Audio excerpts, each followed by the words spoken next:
Welcome to Back in the Bay magazine. To answer the request of some of the subscribers who have become a little bit harder of sight. They've asked me to do a audio version of the magazine.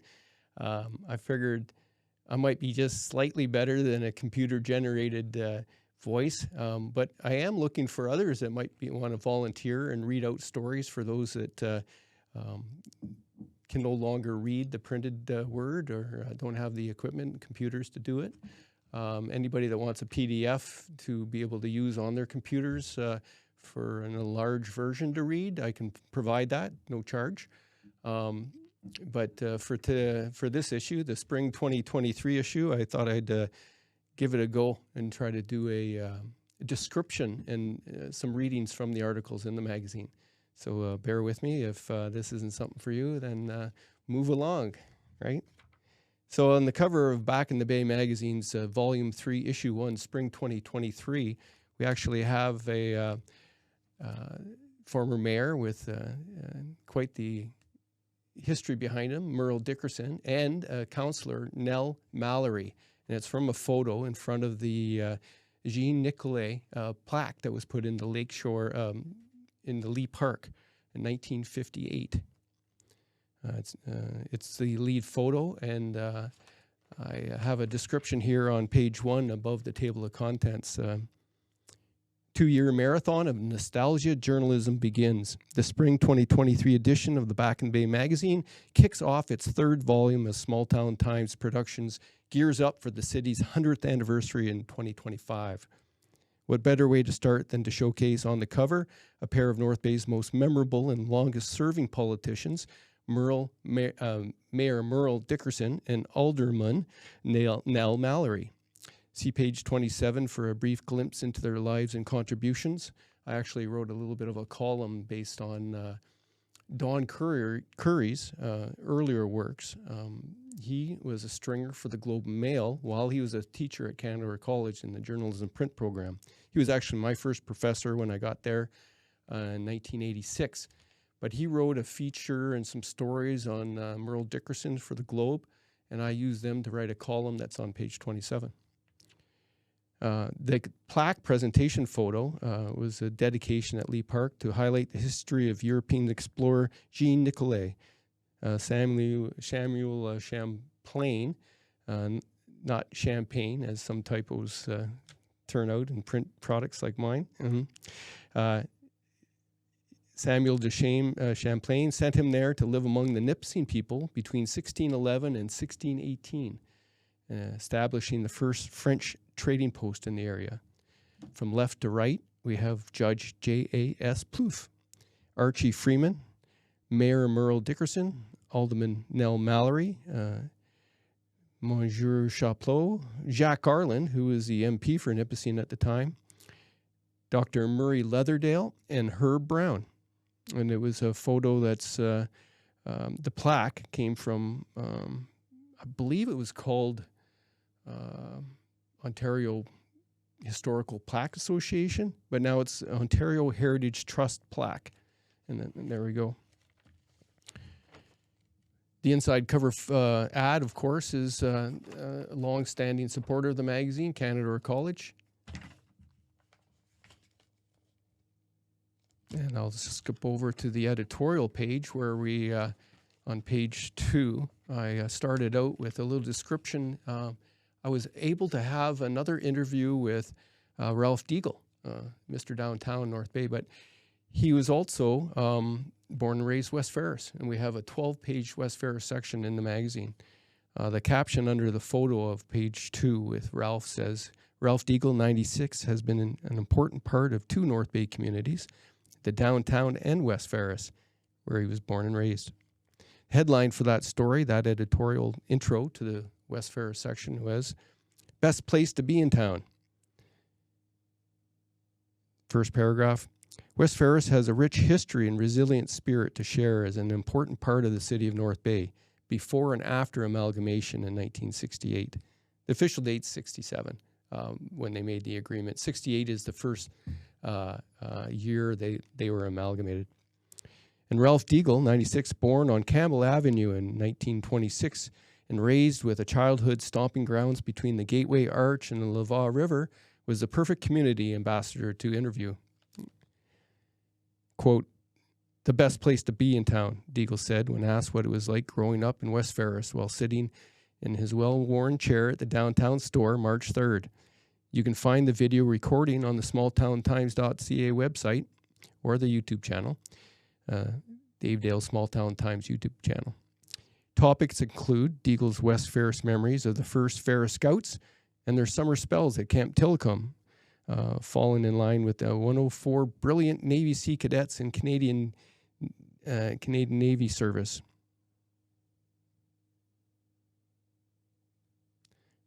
He was a Canadian Navy war veteran. I could have wrote that a little bit better. But he was involved with the Sea Cadets, and he was a Commodore after the war and helping the Sea Cadets. I think he was also on the board for Camp Tillicum with the Rotary. He's a long-serving Rotary member. Next paragraph. Most people know Deagle as Mr. Downtown from his almost 7 decades of service as a Rotarian, commanding Sea Cadet officer, Legionnaire, and lifetime of Salvation Army support. Of course, his Main Street West shop, Deegan's Shoe Stores, established in 1898, was the longest surviving such store in Canada until refocused as Antiques at Deegan's last year. For this edition and its focus on Ferris, Deagle delivered golden nuggets. He had as many as 100 customers on his newspaper route south of the tracks to Sunset Park, earning just 9 cents per 3-penny sale, although he'd get a full nickel if he biked out to Quintland to sell his extras to the tourists. At first, Deagle said he had to bike up to the CN station to pick up the Toronto Star bundle and delivering it before breakfast 6 times a week. Later, the bundles came by truck and he could pick them up at the Ferguson Groceries on Lakeshore, which was Kennedy Avenue for the longest time.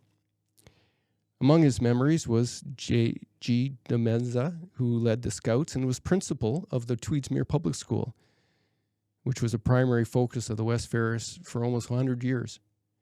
Deagle said the Scouts met at the old United Church in Ferris during the winter months. Asked what he would do with the 90 cents he'd make delivering papers every day, Deagle said they wouldn't buy things. The money went in a bank. He saved enough from his paper route to buy his first wife a diamond engagement ring for about $150, he said. Communities thrive with their schools, and Tweedsmuir definitely played a huge role. The stories continued on page 10.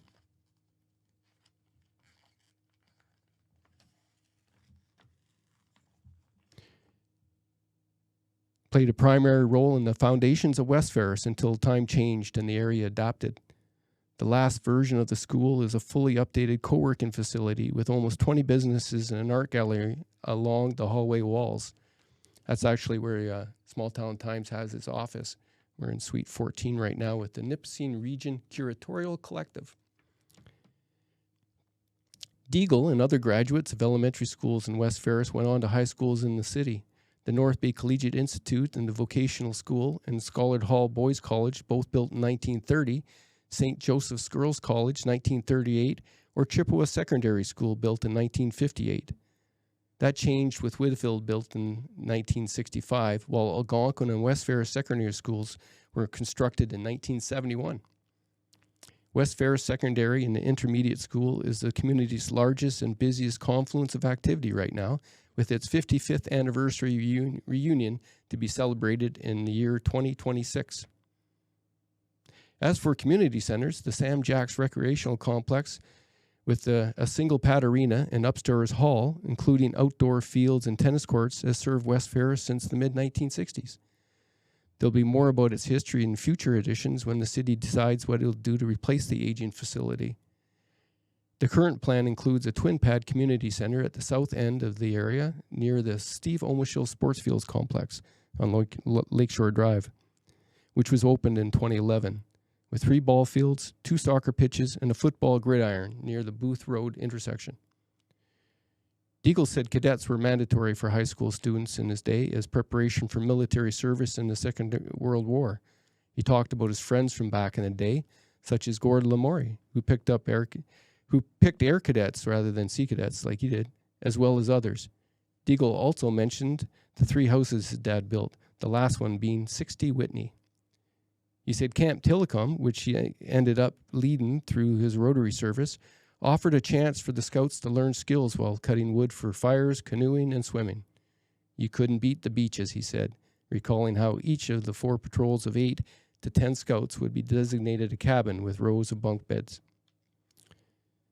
Again, see the smalltowntimes.ca website for the 2019 video interview we did with Ralph Deagle and that story, which was first published in the November 2019 edition of the now defunct A Bit of the Bay magazine. You can also email me, editor, at backinthebay.ca for back issues with that feature. We actually, in 2019, we had a full military history section in that magazine. I was a co-publisher with Jeff Fournier at the time. I was a managing editor. On page 3 was the first feature in the West Ferris section. It was by Nancy Avery, who was a well-known columnist for us, a well-known person in town who grew up in West Ferris on Lakeshore. She has a series of columns that have run in the Back in the Bay magazine. And if you're interested in those, give me an email. I'll hook you up some way, whether or not it's getting you back issues or finding a place to put them on the website so you can read them there. Nancy's column, it was headlined, "Grateful to Grow Up in Ferris Back in the Day." It begins, the township of West Ferris at the southerly end started at Cranberry Road, formerly Boundary Road, and went northerly up to where the overpass is now with traffic going through the Gateway Arch. It was amalgamated with the city of North Bay and Whitfield Township in 1968 with a combined population of little more than 49,000. Looking through nugget stories from the time, the most controversial issue in Ferris were about whether there was support for amalgamation, the potential for the Department of National Defense housing, and the proposed overpass. In the end, amalgamation did happen, the overpass was built, and the housing went to Whitfield. The Reeves were Don King in Whitfield and George Coombs in West Ferris. There were 2 motels on Pinewood Park Drive. One was Motel Evelyn and the other Pine Hill Motel. Motel Evelyn was built and owned by my friend Marilyn Kitts' family, and Pine Hill was owned by my friend Gloria Douglas's family. There were 2 motels on Pinewood Park Drive. One was Motel Evelyn and the other Pine Hill Motel. Motel Evelyn was built and owned by my friend Marilyn Kitts' family, and Pine Hill was owned by my friend Gloria Douglas's family. Also on that page is a photo of the Tweedsmuir pin. Janice Barry Reed, who graduated from Tweedsmuir, and she started kindergarten there in 1954. And then after graduation in grade 8 in 1964, she got the pin, and she actually returned in the early 1980s as a teacher. There's more history on that. There's more Tweedsmuir history on page 8. The other photo on that page at the top is the Tweedsmuir Public School grade 6 in 1951 to 52. Back row from left, we have John Marshall, Preston Quirt, Michael Ranger, Harry Ferninghow, Dick Sangster, Eleanor somebody, Carolyn Bernard, Mandy Marshall, Bonnie David, Jane Crawl, Maureen Caswell, and teacher Roy Keach. Middle row from left, Donna, Maureen McDougall, Rita Ann Gunn, somebody with no information, Gail McBurney, Betty Harrington, Jean Fisher, Janice McCauley, Brenda Behringer, Nancy Farrell, that's Nancy Avery's maiden name, and Emma Shepard. Front row from left, Wilford Lafleur, Ron Wooten, Wilfred Pinnell, no info for this person, Bill White, Jim Brown, Peter Christie, Teddy Raitt, Larry Evans, Denny Hollows, Jack Rice, and someone named Edmund, no last name. Advertisement at the bottom is Laporte's Nursery and Greenhouse. Second page of Nancy Avery's column. The Motel 11 was sold to John Kennedy and added to and renamed Pinewood Park Hotel and Golf Course. Marilyn, Gloria, a couple of other friends, and I would have pajama parties in one of the motel units in the off-seasons. We experimented with smoking and a drink consisting of a Coke with an aspirin in it. We thought it might make us tipsy. It didn't, but we acted as if it did. DuPont of Canada, Nipissing site, was an explosives plant, one of only 2 in Canada at the time. Fabrine Manufacturing was later added to the property. The huge property was east of the Nipissing Junction intersection. Much of its land was purchased from the Morrissey brothers, who had a farm approximately where the new casino is now. DuPont was a major employer in the area. In 1968, I was hired as the secretary to the plant manager, where I worked for 6 years. My office was basically in the bush, and I often saw wildlife outside my window. Ferris seemed to be divided in 2, unofficially. The south end was all motels, cabins, and tourist businesses. Some, not mentioned in my previous columns, were Dutch Village, Glengarry Motel, Albay Court, Dunroven, Bonnie Vue Motel, Rose Cabins, Lay Heaven, Del Rio Motel, The Dolphin, Billington's Motel, Glenwood Motel, Ormandy Beach, and Shady Maple Cabins. The Bernard family owned cabins and a store at the corner of Marshall and Lakeshore. It transitioned over the years to owners such as the Johnsons and Adele Groceries, Cook's Hardware, Van Meer's Meats, McNabb's Drugstore, and Webb's Bakery, which made the best honey dip donuts ever, were a bit further north. Ferris kids took the Deluxe Company bus to high school in North Bay. I remember our 3 bus drivers, Tommy Nodwell, Elmer Litka, Frank DiGiacomo. DiGiacomo, yeah. They were very pleasant and friendly toward our often rowdy bunch of teenagers. Along Pinewood Park Drive to the intersection of Lakeshore Drive was Nipissing Junction. Laporte's Nursery, where my granddaughter, Katie Wild, worked in the summers, was initially on Toronto Street and is now at 1054 Lakeshore Drive. I've continued on to page 5 with Nancy Avery's column. It's been a family-owned and operated business for many years. See the photos on page 11. Folks living in the area had a small school and a cemetery, as well as a post office and store located in the business known as Hillcrest Cabins, owned by the McLeods. The McLeod kids were Judy Loach, now Judy Loach, Denver, who passed away last year, and Shirley Ruggles. Their home and a few little log cabins were situated there. The business burned down twice, and eventually the property was sold to Peter Tagliamonte. The McLeod family had gifted part of their property to the Nipissing Junction Gospel Church. In the early 1950s, at the end of Laval Road, now called Premier Road, was Champlain Park, a well-known historic indigenous site.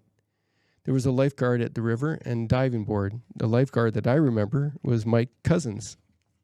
Turn into page 6 with Nancy Avery's column.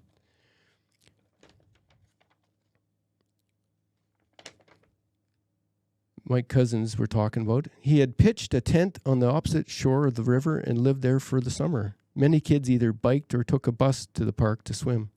There was no waterfront development, as it is today. So many people in North Bay came down to Ferris to swim at both Champlain and Sunset Park beaches. I remember some of the kids who went to Tweedsmuir and then North Bay Collegiate Institute and Vocational School, who remained close friends all their lives. Gilbert Bonus, whose family owned the Bonnyview, and Neil Forth, whose family owned Force Minnow House Business, come to mind. In grade 4 or 5, there was a group of us who skipped a grade. Gilbert, Neil, Joanne Norrie, and myself, and a couple of others. At one time, my brother Tim's godparents, Bob and Enid Milligan, owned a chip stand near the Dunroven in the block opposite where Metro Grocery Store is now. Our grandmother, Farrell, owned Torbay Chicken Bar and coffee shop at the corner of Lakeshore and Banner Avenue. It was open during the summer and had curb service. I hung around the place or at the beach. I would sometimes greet the customers and give them a tray for their car window before a waitress would come take their order. One of my fondest memories was when George Vossas from Palangio Vending came to the chicken bar to change the records in the Nickelodeon player. I would sit on a stool at the counter and he would tell me that it was the first person to hear the new songs. I felt pretty special when that happened. My grandmother's other business was Torbay Restaurant at the corner of Algonquin and McIntyre, which was open 24 hours. I've been told by reliable sources that almost every night after the bars closed, there would be a fight outside the Torbay Restaurant. If you ask me what other place I would like to live in the world, I don't think there is one. To be brought up with Lake Nipissing as a backdrop is something to be cherished. The sunsets are stunning. The storms are dramatic, and the sandy beaches and the shallow waters are wonderful. The fishing was pretty good too. We can be grateful for the natural beauty of our hometown. I will always be proud to say I was a Ferris girl. On that page, page 6 at the top right, there's a West Ferris Council and staff photo from 1957. Back row from left, Reg Mitchell, the deputy clerk, Gary Shaw, Jack Smiley, who I believe was deputy mayor, and then Bill Geeden, who's the clerk. In the front row from left, George Coombs, Reeve Bill Forth, and R.B. Kennedy. On page 5, at the top of that section of Nancy's column, there was a Tweedsmuir Public School grades 4 and 5 class photo from 1949 and 1950. Back row from left to right, a B or a P plum, Bill White, Arthur Ross, an unknown person, another unknown person, Emma Shepard, and then Miss Butler, an unknown student there, Bonnie David, unknown person, Sandra Lindbergh, then Nancy Farrow, Marcia Cummings, and Joanne Norrie. Middle row from left, Gordy Wilcox, an unknown person, with the last name LaFleur, John Marshall, Maureen Caswell, Phyllis Billan, unknown person, Carol Ann Saunders, Jean Fisher, Barb McLeod, Linda Harper, Selma Norrie, Pat Bolduc,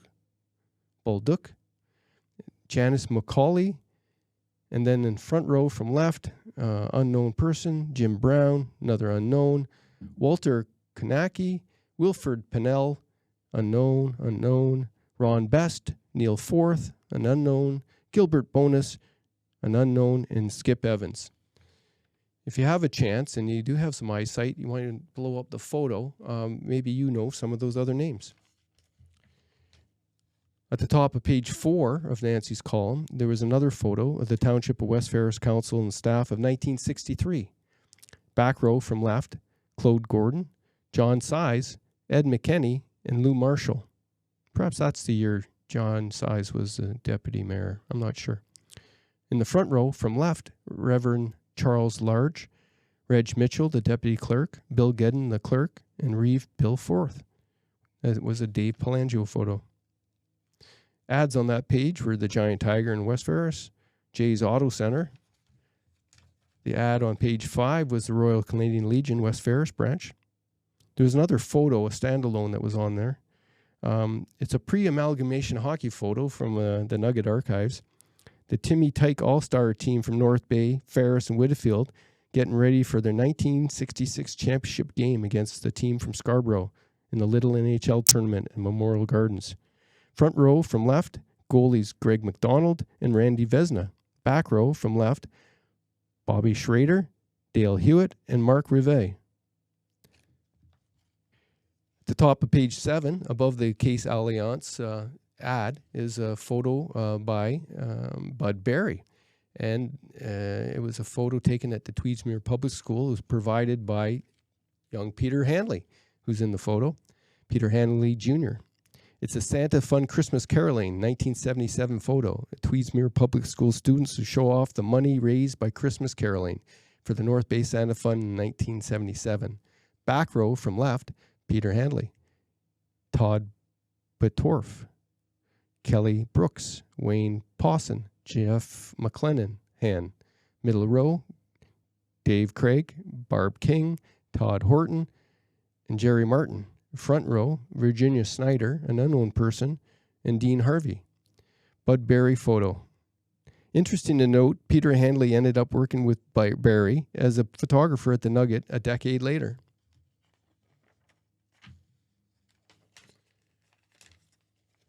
A little bit more history on Tweedsmuir on page 8. Tweedsmuir School pumped life into the heart of Ferris. The development of Ferris came along after it was first surveyed as a township in 1880, with the CPR's Lucy Dalton steam locomotive pulling into the village of North Bay 2 years later. Whitfield, it turns out, was organized first in 1885 by borrowing 20 Ferris voters to meet the 60 required, according to Anson Guard's 1909 book, Gateway to Silverland. North Bay actually separated from Whitfield by incorporating into a town of its own in 1889, electing John Bourke as the first mayor. I think it's Bourke or Burke, Bourke. Ferris was destined to become the southerly suburb of the great gateway city, sandwiched between train tracks to the east, Lake Nipissing shoreline to the west, and North Hemsworth to the south. The township was named after James Marshall Ferris, an Irish immigrant landing in Canada in 1850 and becoming a member of the Legislature of Ontario, representing Northumberland East, 1875 to 1886. I don't even know if he ever came up this way. Here, I'll try reading that one again. The Grand Trunk Highway from southern Ontario connected at Nipissing Junction and Ferris's Kennedy Avenue, which is now Lakeshore Drive. For many decades, it was the main road leading to the Gateway Arch and into North Bay. Like many communities, the priority for Ferris during the First World War was a new school, with the first steps taken in the home of R. McLeod of Nipissing Junction on May 20th, 1915. McGivern Court.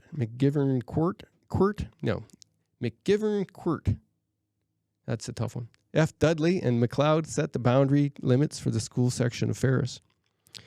They then elected trustees January 26, 1967. Dudley, W.C. Randall, and Mr. Passmore. I think it was Jason. All I have is J-A-S period, Passmore. Passmore with one S. Could be spelled wrong. To raise the necessary $3,000 through debentures to build the one-room rural school. It was called the Kennedy Avenue School and, like many of its time, burned down in January 1923. It was immediately rebuilt and then extended in 1926 before being enlarged again in 1936. This is when it was officially named Tweedsmuir Public School after students were polled for suggestions. Billy Shipman's idea to name it after the then Governor General John Buchan, Lord Tweedsmuir, was chosen. By March 1959, a new addition containing 5 more classrooms, kindergarten, office, auditorium, and washrooms was opened. The info about the school comes from the package put together by Elizabeth Dodds in 1982, when the reconstructed school celebrated its official reopening after the old section was demolished. In its place, a wing with another 5 classrooms, a seminar room, library resources, and an administrative section was built for just under $600,000. A former student and teacher at the school, Janice Barry Reed, provided the document an official reopening program to assist the focus on Ferris. The pamphlet for the ribbon cutting, interesting to note, listed as the lead guest North Bay Mayor Jack Smiley, who was an alderman for West Ferris prior to amalgamation in 1968. Tweedsmuir was closed by the Near North District School Board in 2014. It has since been refurbished to become the Co-working 176 dot space, where almost 24 businesses operate. For a PDF copy of the Tweedsmuir Public School history, see the website story at smalltowntimes.ca. On page 9, we have an ad from the Ferris Home Hardware. On page 8, it was an ad from the Clean and Shine Ultimate Detailing. Top of the page 9, there was a photo of the West Ferris leaders lobbying at Osgood Hall to attract Department of National Defense housing development in May 1962. Back row from left, George Wallace, QC, T. Thompson, CMHC, Alderman Jack Smiley and Alan Jackson,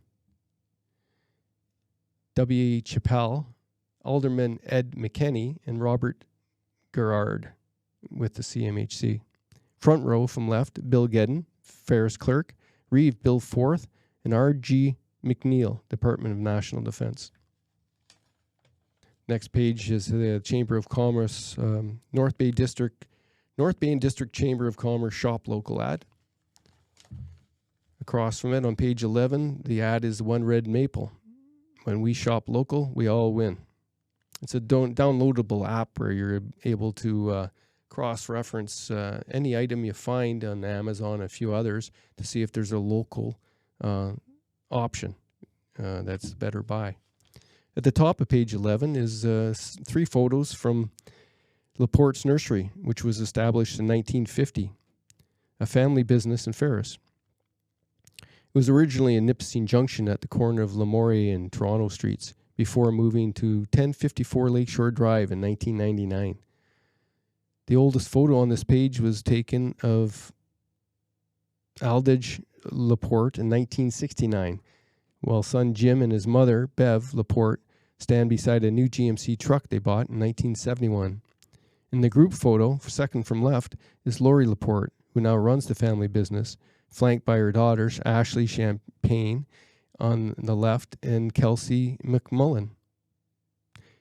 Ashley Champion, actually, sorry. Continuing from fourth from left is Dan Lapointe, Lindy Krause, Ryan Brandt, Lee Bale, Aunt Danielle, Jim Laporte, Katie Folk, Steve Claridge, and Mary Lawrence. On page 12, we have 2 different ads, Northern Safety and Lube, quality workmanship at competitive prices. Also have the Manchu Restaurant, proud to serve West Ferris for 42 years. Editorial photo on the top right is promoting the Jazz at the Junction event coming up. It's at the West Ferris Legion. The April 4th show was featuring 3 different bands. And on May 2nd, it's the Sarah Craig Trio with Dave Walsh on sax and Chris Dardick on drums. Admission $10 for members, $15 for non-members, and showtime is 7 to 9:30. They have a show there every month. Circle the first Tuesday of the month on your calendar for Jazz at the Junction. Page 13 of the Ferris section has 2 ads, Standard Auto Glass at Lee Avenue, and we have Varied Treasures, Consignment Shop, Field of Dreams Gourmet Food Truck, Candy Corner Retro Candy. That's at the corner, the old Golden Dragon restaurant. The story on this page is celebrating Coombs and Forth among the key Ferris leaders. George Coombs and W.J. Bill Forth shared the West Ferris Reeve reigns while providing strong leadership before and after amalgamation with North Bay. Both were subsequently elected to serve as aldermen with the larger city. Forth became interested in Ferris affairs in the 1950s, serving as the Secretary-Treasurer of the Tourist and Businessmen's Association and President of the Tweedsmuir Home and School Association. He spent 5 years as Director of Recreation, 4 years as Alderman, and 7 years as Reeve, according to the Nugget Tribute upon his passing at the age of 79 years in 1979. Forth was at the front of the pack in developing the Centennial Community Center, now named the Sam Jacks Recreation Complex, and commonly called the West Ferris Arena. One of 16 children, he was born in Gravenhurst in 1900 and left school at the age of 13 to work in sawmills and lumber camps until the age of 15. He worked at the Nobel with Canadian Explosives Limited as a foreman of 32 others. He joined the Army at age 16, but was discharged after 22 months for being under the age in 1918. In the 1930s, he was a ticket agent and transport manager for the Deluxe Transportation Company before taking a parts manager position with Harvey and Seals Motors. Forth then joined his sons in a live bait business, serving the influx of tourists coming to see the Dion Quints and also discovering Lake Nipissing fishing. As well as a coach for West Ferris minor hockey teams, Forth was a member of the West Ferris Lions Club and an executive with the Great War Veterans Association, now called the Canadian Legion of Parry Sound, where he is family originated. Coombs served as the West Ferris Reeve 1960-61, 1965, and 1966-67, while a North Bay alderman from 1968 to 1974. In the early 1980s, his community service was honored with the naming dedication of the Kingsman development of Coombs Park and Partissa Park in West Ferris off the Gladstone Avenue. I think it's really an honor to have a park named after me, Coombs, 81, said at the time. I didn't go into politics to do something for me, but to do something for the community. And I didn't think it was right at the time to have a street named after me, he said, referring to a previous honor the city had considered. Page 14, we have Eastside Mario's advertising daily deals. We have Jim's Locksmithing on Lakeshore. On page 15, we have Dowdle Cabinets, a half-page ad. They build kitchens, vanities, and closets. Across the top of both pages is a Tweedsmuir Public School photo, actually from 1933. I'll read the full caption. Tweedsmuir Public School started out as a one-room schoolhouse in 1916 with 28 student desks and one teacher desk ordered that August. Built on Kennedy Avenue, now Lakeshore Drive at Gertrude, it was replaced with a replica design when it burned down in January 1923, but also wired for electricity, adapted for coal and wood heating with a cement walkway in the street. In 1926, the school was expanded to more than twice its size. This photo, provided by Michael Taylor, was taken in about 1933 and includes his mother, Ruth Skip Taylor, née Coombs, the daughter of the late George Coombs, a former reeve of West Ferris. She is in the second row, 11 from the left, wearing a black dress with a white collar plus a white kerchief. On the right of her is Claire Rooney, née Kennedy, daughter of William P. Kennedy. You recognize anybody? Let the editor know by emailing Dave Dale at backinthebay.ca. That was the end of the Ferris section, but the center spread is actually built on top of two ads. KRMT Wellness Studio out of Corbeil. And then the other half-page ad is North Bay YMCA, offering a 1-week free trial. I'll read out the story about Camp Tillicum that's spread across the top with two photos. One photo includes the old craft hall at the Rotaries Camp Tillicum, which had hundreds of campers autograph to write autographs of themselves on the walls. It was recently torn down and replaced with the new Redpath Youth Center with the YMCA providing outdoor education experiences. The other photo on the page is a group of scouts at Camp Tillicum, I'm thinking from the 1930s. The story. Camp Tillicum continues to serve original mandate of outdoor education for youth. Clean living and healthful recreation has been the mission of Rotaries Camp Tillicum long before the South Shore property was donated to the Service Club in 1949. Now, let me try reading that again. Quotes. Clean living and healthful recreation, quote, has been the mission at Rotaries Camp Tillicum long before the South Shore property was donated to the Service Club in 1949. Thomas Palmer and James Nightingale bought the property in 1926 for the expressed purpose of providing scouts a place for summertime water and camping adventures. Palmer, an early and active Rotarian with the North Bay Club, chartered 100 years ago in the spring of 1923, helped develop and expand the camp from water access and tents to having supplies brought in by horse and wagon to erecting wood cabins. Palmer was a club president in 1940, joining a long list of notable citizens such as J.O. McCarroll, 1924, Norman McCubbin, 1928, W.K.P. Kennedy, 1937, Hartley Trussler, 1950, George MacArthur, 1954, and Paul Burney, 1960, plus many more. See Kennedy's 1961 book, North Bay, Past, Present, and Perspective, for a complete list up to the 1960 of not only Rotary Club leaders, but all the service clubs, groups, and organizations, as well as the fulsome history. He completed his manuscript in the fall of 1961, served several months after celebrating his 79th birthday. He died while returning from a trip to the French River September 24th, 1961, after announcing to friends the project was completed in the hands of publishers. The Rotary Club of North Bay's charter members, as found in the book, reads like a list of the community's founders, which makes sense seeing it started a year after the city incorporated in 1925.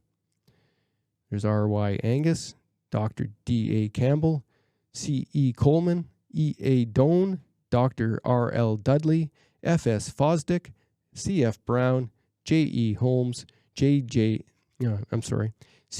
Knox, G.W. Lee, S.J. Mason, W.H. Milne, T.M. Mulligan, J.M. McPherson, J.H. McDonald, M. McGinty, J.O. McCarroll, W.M. Neal, Reverend J.J. O'Leary, T.J. Patton, A.C. Rorabeck, C.J. Sanders, J.A. Thomas, H.H. Thompson, and F.D. Wallace. President of Rotary's Camp Tillicum Board, Bob Cunningham, said prominent members of the community continue to be major supporters. He said the $1.3 million Redpath Youth Center, completed last year, received significant support from the Redpath, Ted Thompson, and recently deceased George Stockfish Associated Foundations.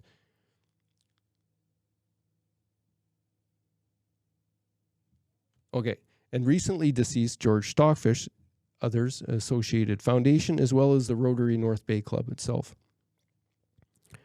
Also active in the district is the Rotary Club of North Bay, Nipissing, which has one director on the Rotary Club, Rotary Camp Tillicum Board, and Rotaract Club of North Bay, Nipissing, which focuses on events, volunteering, and social engagements, like the Poutine, Pints, and Plaid fundraiser for the YMCA. North Bay Rotarians have also raised much for a variety of community projects, including $500,000 for the North Bay Regional Health Center, $750,000 for the YMCA's therapeutic pool, $125,000 for the Nipissing University's Learning Library, $220,000 for breast screening equipment, and recently helped establish the Children's Activity Water Park on the waterfront. Cunningham said there is still some fundraising required to make up for the pandemic-induced inflation of construction costs, but the center was in full use last year and will have potable water connected by this spring. Through an operating agreement with the YMCA, Camp Tillicum continues to serve the interests of youth by providing outdoor education experiences. They're also broadening its programs to include winter camping experiences for scouts, guides, and high schools in conjunction with recreational study programs at Canada College and Nipissing University. See the website story at smalltowntimes.ca for more background and photos, as well as listen to Rotarian Nestor Prisco talk about Camp Tillicum history. That brings us up to page 17, which is good enough for fucking now.